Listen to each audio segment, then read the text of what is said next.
It gives me great pleasure to welcome you to the first session of this conference, at which it will be your privilege to consider measures for the economic and general development of the country. The desire for improving the condition of the people has always animated the present and the past administrations of the state. But with the growth of communications and the increasing use of electricity, questions of economic interest are assuming new aspects closely associated with the well-being of the people. The need for greater attention to industrial and commercial development is beginning to be recognized. In this state, we have our own problems to work out, and the government have therefore resolved to provide a proper organization so that the officials and the public might give to such questions the increasing attention demanded by them. The economic inefficiency of our people will be patent to anyone who looks beneath the surface of things. I will invite your attention to 2 or 3 facts. The number of workers in the community, particularly skilled workers, should be increased and other occupations multiplied. Agriculture, which is our present staple industry, should be practiced on more scientific lines. The cultivators should learn to estimate cost of production and should be taught the elementary mechanical trades which have relation to agriculture. Manufacturers and trade, the chief instruments for increasing wealth, should be specially encouraged. It is my desire that we must train skilled workers in textile and endeavor to provide ourselves with everyday wants. The first 2 measures are calculated to increase the income and develop the intelligence of the people. Education is the sovereign remedy for all economic ills. Much has been done by government in recent years by giving increased grants and to spread knowledge and awaken the intelligence of the people. To mark our sense of its importance, we have given the subject of education the first place in the general program placed before you. In starting investigation into the economic condition of the state, we shall be practically inquiring into the causes of ignorance, poverty and ill health I have already referred to. The calamities must exist in some degree in every country and at all times, but our object must be to minimize them. The times are changing. The progress of communication has annihilated distances and is causing competition in agriculture and manufactured products. The race is for the skillful and the strong. We cannot hope to succeed if we continue to work with old tools and follow old-fashioned business methods. If we are to progress at all, we should revise our old ideas and notions of work which retard progress.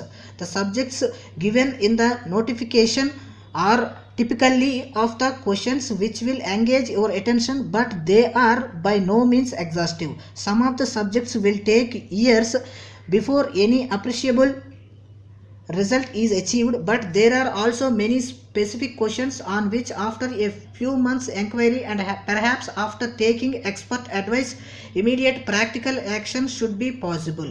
The conditions affecting economic progress in this state should be compared with those in other progressive countries, and the lessons drawn from such comparison should be spread till the public become familiar and learn to act on them.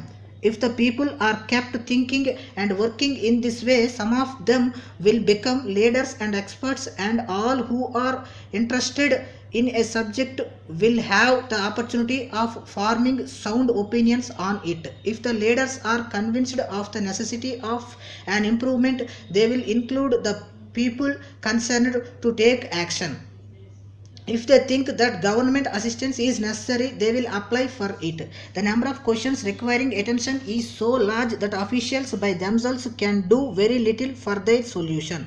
The non-officials will require guidance and further not had experience and opportunities of cooperation for public good on a large scale. This conference will bring officials and non-officials together, and there will be committees and subcommittees formed to carry on its work throughout the year. The committees and officials connected with the new organization will spread useful information in the shape of bulletins from time to time. In this way, we shall gradually accumulate mass of statistics and descriptive literature of the highest value to the local economic student. Although the main objectives of the conference have long been foremost in our thoughts, it is only within the past few weeks that the government has been able to take particular action in this direction. I am aware that many of you have not had sufficient time to study and form your own opinions on the important subjects that will claim attention. But it is satisfactory that a beginning has been made, and I hope that before you separate, it may be possible to appoint the committees and to start operations with a practical working program for the coming year. Here is an opportunity for public work as to the necessity of which all parties and interests in the state are agreed. The political element which has caused so much bitterness elsewhere has been entirely eliminated from the peaceful work of this useful organization. We want very earnest workers. It is our object to reach all people who desire to cooperate with us. Those who have business activities might give some of their spare time. Those who have brains might organize. Those who have money might contribute to the expenses of the movement. The aim we have in view, namely the economic security and vital efficiency of the people, must appeal to every right-thinking person. We want no ornamental members. I hope everyone associated with you will work earnestly and persistently, and that your combined efforts will achieve some measures of progress calculated to be of lasting good to the country. This movement will be what your activities may take it. I appeal to you and through you to every citizen of the country to become skilled and capable and to train your children and grandchildren in some skilled profession. There is no royal road to success. I hope I shall not appeal in vain if I ask everyone, official or private citizen, to actively promote the objectives of this movement.